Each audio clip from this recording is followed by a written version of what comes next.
राधे राधे भक्तों। ज्येष्ठ मास का पावन बड़ा मंगल केवल व्रत और पूजा का दिन नहीं है, बल्कि यह दिन हमें विनम्रता, भक्ति और प्रभु के प्रति समर्पण का संदेश भी देता है। आज की कथा महाबली भीम और पवन पुत्र हनुमान जी के उस अद्भुत मिलन की है, जिसका वर्णन महाभारत की परंपराओं, पद्म पुराण तथा आनंद रामायण में अलग अलग रूपों में मिलता है। यह कथा बताती है कि संसार का सबसे शक्तिशाली व्यक्ति भी ईश्वर की शक्ति के आगे कितना छोटा हो जाता है। पांडवों के वनवास का समय चल रहा था। भीम अपने अद्भुत बल के कारण अत्यंत प्रसिद्ध थे। कहा जाता था कि उनके समान बलवान पृथ्वी पर कोई नहीं। एक दिन द्रौपदी गंधमादन पर्वत के समीप बैठी थी। तभी तेज हवा के साथ एक अत्यंत सुंदर दिव्य कमल उड़ता हुआ उनके पास आ गिरा।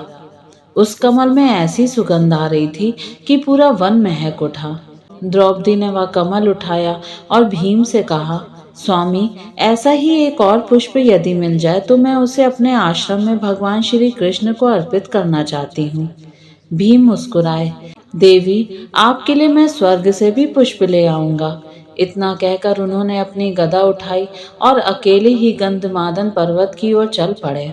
चलते समय भीम के मन में विचार आया, इस पृथ्वी पर मेरे समान बलवान कौन है? बड़े बड़े राक्षस और योद्धा भी मेरा सामना नहीं कर सकते। उनके कदमों की ध्वनि से वन कांप रहा था, पेड़ झुक रहे थे, पशु भयभीत होकर भाग रहे थे। तभी मार्ग में उन्होंने देखा, एक वृद्ध वानर रास्ते में लेटा हुआ है। उसका शरीर दुर्बल प्रतीत हो रहा था और उसकी लंबी पूंछ पूरे मार्ग में फैली हुई थी। भीम क्रोधित होकर बोले, अरे वानर, रास्ते से हट जाओ, मुझे आगे जाना है। वृद्ध वानर ने धीरे से आंखें खोली और शांत स्वर में कहा, वस, मैं बहुत वृद्ध हूँ, मुझ में उठने की शक्ति नहीं है। यदि तुम्हें जल्दी है तो मेरी पूंछ हटाकर निकल जाओ। यह सुनकर भीम हंस पड़े, मैं पर्वत उठा सकता हूँ, तुम्हारी पूंछ हटाना कौन सी बड़ी बात है। भीम ने एक हाथ से पूंछ उठाने का प्रयास किया, लेकिन पूंछ अपनी जगह से हिली तक नहीं। उन्होंने दोनों हाथों से पूरा बल लगाया। उनके शरीर से पसीना बहने लगा, धरती कांप उठी, लेकिन पूंछ वहीं की वहीं रही। अब भीम आश्चर्यचकित हो गए। उन्होंने पहली बार अनुभव किया कि किसी वस्तु को उठाने में वे असमर्थ हैं। भीम समझ गए कि यह कोई साधारण वानर नहीं।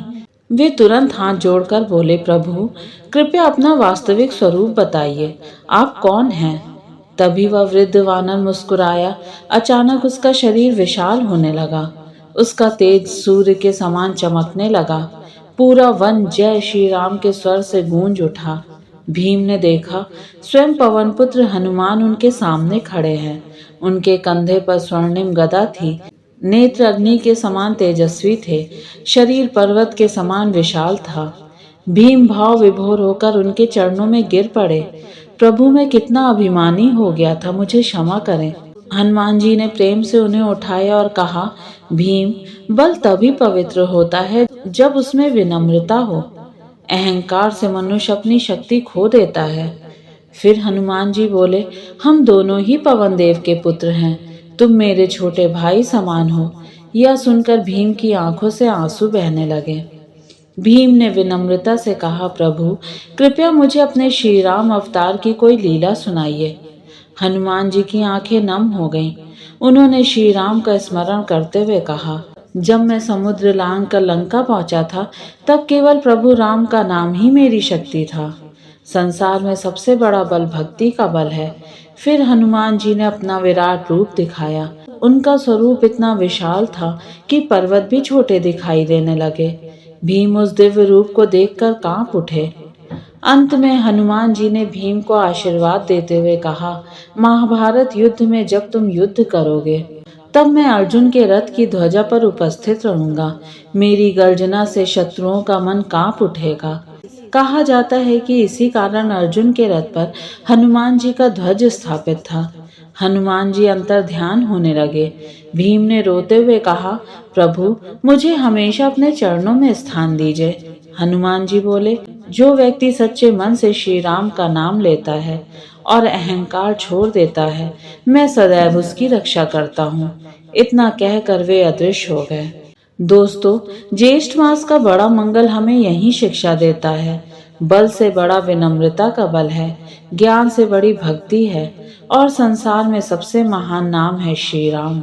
जो भक्त बड़े मंगल में श्रद्धा से हनुमान जी का स्मरण करते हैं, उनके जीवन के संकट धीरे धीरे दूर होने लगते हैं। तो दोस्तों, आज बड़े मंगल के दिन हनुमान चालीसा का पाठ अवश्य करें और अपने जीवन से अहंकार को दूर करने का संकल्प लें।